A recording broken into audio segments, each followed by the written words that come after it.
but I just wanted to welcome everyone and introduce myself. My name is Joe Cimperman. I'm with Global Cleveland, and we are just so honored and grateful to everyone who's here in this room tonight who has taken the time to care about our city, our Cleveland, but also the connections that we have around the globe.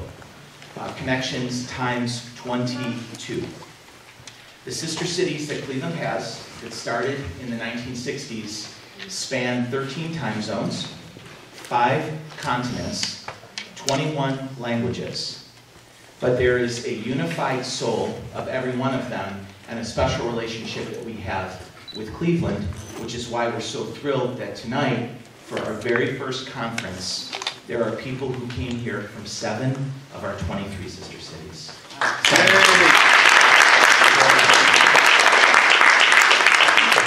And I'm the lucky one who gets to introduce some folks tonight, but before we get to the heart of the matter, which is going to be our 4 super speakers, Chief Valerie J. McCall with the Honorable Mayor Frank G. Jackson, Executive Director Felton Thomas with Cleveland Public Library, Dr. Hiroyuki Fujita, the Honorary Consul General from the nation of Japan to the United States, and Judge Sherry Midday from the Common Pleas Court. I want to just do a little bit of housekeeping. The first thing I want to do is I want to call on the staff of Global Cleveland, who has been working tirelessly. Global Cleveland staff, raise your hand. I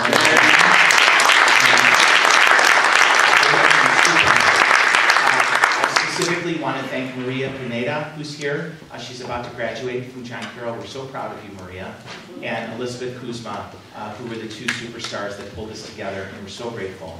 And I know that they would want me to thank Supriya Tamang, who's in our staff, Carl Powell as well, Nancy Janis, and Michelle Carver. And we were joined earlier by Jasmine Long, and I just want to personally thank our staff for everything they've done to make this successful. Thank you. I also want to let you know this idea isn't that old. The great work of working with our sister cities started on day 1 with Mayor Frank Jackson in his efforts to always welcome the world.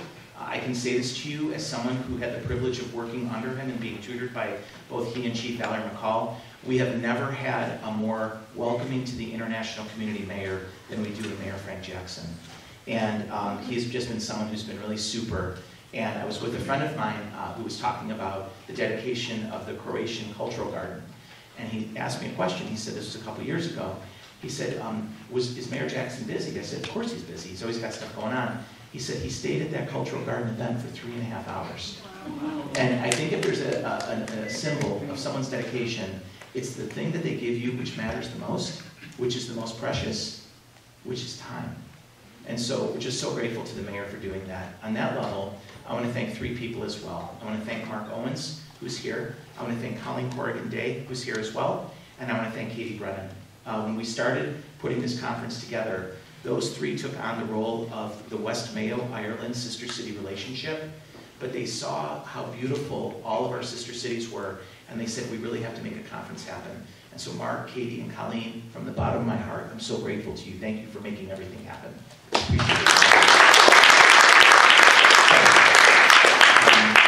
As you know, the goal of any nonprofit, government, church, or any mosque or temple, if it's worth its weight in salt, the goal is pretty simple, and that goal is to draw humanity closer together.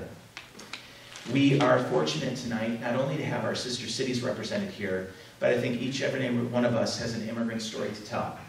I was thinking about my mom, who passed away now 22 years ago, about her journey from a sister city of Cleveland, from Ljubljana, and how so often she felt both at home in Cleveland and also missing where she was born. And I think this is the story of our sister cities. These bonds, though, go back 100 years to when the physicians left Cleveland's Lakeside Hospital to care for people in World War I in Rouen, France, in 1917. And those 4 doctors thought to themselves, we have such a commonality with these people in France. Rouen, one of our strong sister cities, to tomorrow morning at 9 a.m., when our newest sister city will be celebrated by Chief Valerie McCall and Mayor Jackson, and that sister city is Beit Shan, Israel. I want to thank Ido Shalem and Tamir Talia, who are here as well. I want to thank Ilanit from the Federation. You guys have made this so special, and the incredible relevance of having Beichan as our sister city lives in the embodiment of you, and we're so grateful that you came for this beautiful celebration. Thank you. In the room tonight, we have visitors from Bahir Dar, Ethiopia, from Ljubljana, Slovenia, from Beichan, Israel, from Fir, Albania, from West Mayo, Ireland, and from Volgograd, Russia. We are fortunate that they decided to not call it in. They didn't send an email, they sent themselves and the best of them, and we're grateful for that. We're grateful thank you. We're grateful tonight to have representatives from the Embassy of Ireland. Sarah Keating is here. We're so grateful that you were able to make it. We're also grateful to Anya Mollahan, who is from the Northern Ireland Economic Development Forum. And we're also so grateful to have our own Consul General, who represents the Embassy of Slovenia here in Cleveland, Dr. Andrej Rode. Dr. Rode, thank you for being here. So today what we're doing is trying to begin something that will take off and will be something that will continue throughout the years. We forge ahead. And we can't do this alone. It's the reason why so much of this has been run by volunteers, by people who have come to decide that they want to make something happen. But we know something when we talk about our sister cities. We cannot be defined by the past. The goal of these relationships is basic, and that goal is to encourage economic development, educational exchange, and cultural understanding. And with those three goals in mind, economy, education, and culture, we think that the work with our sister cities is going to be superior here in Cleveland, and will show other cities how they can do it. But the work is ongoing, and at City Hall, under Chief McCall's leadership, we're lucky to have somebody like Alexander Lackey, who every single day is working to welcome newcomers. And please allow me a point of personal privilege to thank Mr. Alexander Lackey, who's with us today, who does this every day.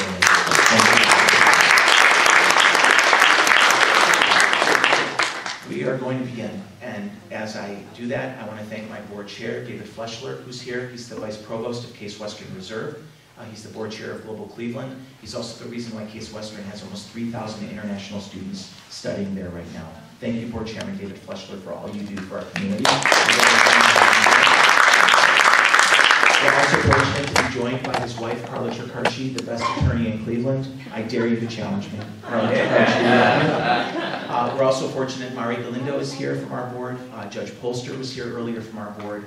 And please, before I begin our speakers, allow me to tell you that none of this would have happened. Global Cleveland would not have existed without the vision of someone whose family came from a town that traded Polish sovereignty and Russian sovereignty, named Białystok.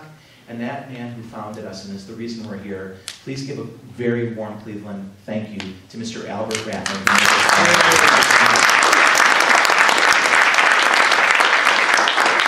And I just want to thank Farah, who came from the Philippines with a young Southeastern Asian leadership group. I want to thank Kim, who came here from Cambodia to help us tonight. I want to thank Edward, who's here from Thailand. And I want to thank Samantha, who's here from Malaysia. These four youngsters from Southeast Asia are here for a month, and we couldn't have done this conference without you. We've only known you for a few days, but we already love you. Thank you.